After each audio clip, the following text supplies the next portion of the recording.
So early in your career, and we'll talk through it, but I want to lead with early in your career. It's pretty safe to say you were a pure tech guy. Oh yeah. Stereotypical. Stereotypical. And I think you were a developer at Home Depot, and then at a consultancy, and then at Appian. Yeah. Is that correct? So I wouldn't have described you at all as a salesperson, sales manager, or really a leader. And most people at that age aren't going to have those qualities. Something changed when you came to Amentra, where you and I worked together. Can you describe what you took from that experience, and maybe talk about the transition from pure tech developer at Home Depot, learning about consulting and selling and leadership and all of those other things, and just how that journey worked and kind of how Amentra fit into that overall? Yeah, John, that's a great question. I mean, that's a real coming of age for me, right? Mm-hmm. I grew up on video games and then started writing video games and then realized computer science was an actual major, right? So I kind of backed into technology that way, and it was just a great fit for, all my nerdiness, right? Mm-hmm. And my, lack of social skills and all that fun stuff. And while I was going through all that, I saw you on this kind of parallel journey, right? Where you were reading a lot of econ and you were learning a lot of business concepts, and you were also backing into technology, right? Like we took high school computer science together and it was fun, but that wasn't your passion, right? Sure. And then somehow we both kind of ended up in the same place in the world of consulting, right? Technical services.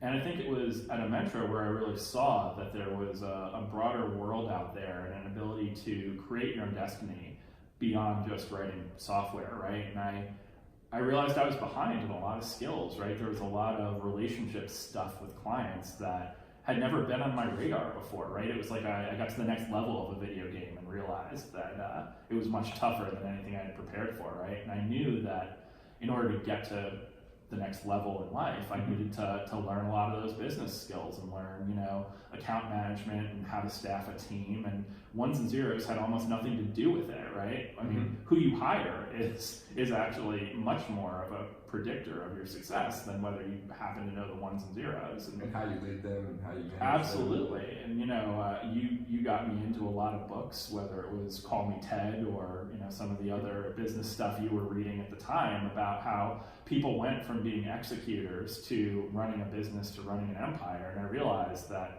getting deeper into ones and zeros was a small part of the picture. And I think that's when I got some opportunity at Amentra. I got to run their BPM practice. And I got just exposure to those broader concepts and eventually realized I could go create my own little ecosystem and try my hat at this thing called leadership that I had just discovered. It's interesting because I think whenever anybody works with talented entrepreneurs, and Amentra was chock full of those. Yes. I mean, there were probably 6 or 7 people who would go on to start their own company, and just or even at the point where I joined, which is when it was 8 or 9 people, and I'd say by the time we were 30 or 40, 7 or 8 of those folks have gone on to start their own company, and a couple of exits as well that have happened along the way. But I think people get really inspired by that because it's one thing to see a really smart technical person in a university setting or in a big corporate setting, but when you sit down with a real hustler who is always thinking with their head on a swivel, how do I create an opportunity out of this? I think most people can do that. Just a lot of them have never seen it, and that's a big part of the reason I started this podcast, was to just expose my audience to as many folks who have made the decision like you, like, hey, I'm a great technical guy, I could go have a wonderful career doing this, but I think it's going to be a lot more rewarding if I figure out how to do it on my own. So yeah. Thank you for sharing that.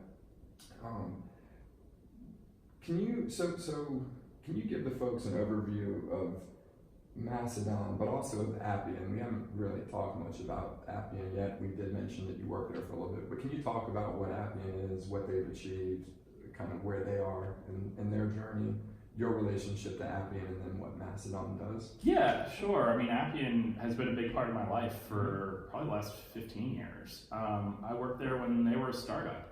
They were an idea that was just starting to execute, and they wanted to build this platform, right, to build enterprise applications that was just very forward thinking and that was going to take advantage of trends before anyone knew they were trends. I remember in 2006, their CEO Matt Calkins was going to say, said all of our software needs to run in the cloud, and of course we all went and Googled what's the cloud, right? Amazon launched in 2006, I believe. Yeah, it was probably about that same day. But you know, they had vision and were building this product that I thought could really take over the world. And you know, if you fast forward to where we are 15 years later, they are deployed in, you know, Fortune 500 and even Fortune 10 customers left and right. A lot of governments. Did they a lot of IPO? Global 2000. They IPO'd last year. Okay. And you know, they've been very successful as a public company, but their product continues to get better, and they did it taking very little capital along the way, actually, which was really interesting. They used their consulting ability to generate cash and then underwrite their own product ideas, basically, which was really cool. It was the first time I'd ever seen that done successfully. But yeah, their product basically supports digital transformation, right, which I think of as large enterprises coming into the 21st century and realizing that, you know, as a customer, I judge my choice of airline based on my tech experience, right? If my flight's delayed, do they text me with a link to rebook, or do I have to call them and wait in a 30-person line, right? Sure. Everyone is a software company nowadays, and Appian's platform really enables that sort of transformation where you've got, you know, a layer of old legacy systems that you still need to get value on, but you need to put updated mobile interfaces on them, and you need some way to access them through the cloud so that users that aren't, you know, sitting behind your firewall in your building can actually be productive with the software that's client and employee facing, right? And that's a pretty big paradigm shift, and Appian's technology is really enabling that both worldwide and across verticals. It's fascinating to me because there's almost no clients that we ran across at Level who didn't have some flavor of Appian running to some extent. Yeah. It really is very ubiquitous software at this point.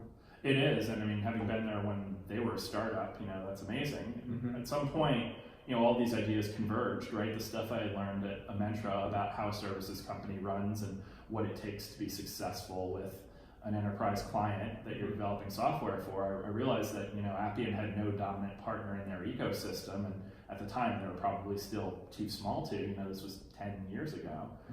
And I went to their C-level team and said, I'm going to be that first partner, and Appian's going to be all we do. And, you know, 10 years later, they've gone through their IPO and they're really taking over their industry, and we're right there with them, pushing 150 consultants now.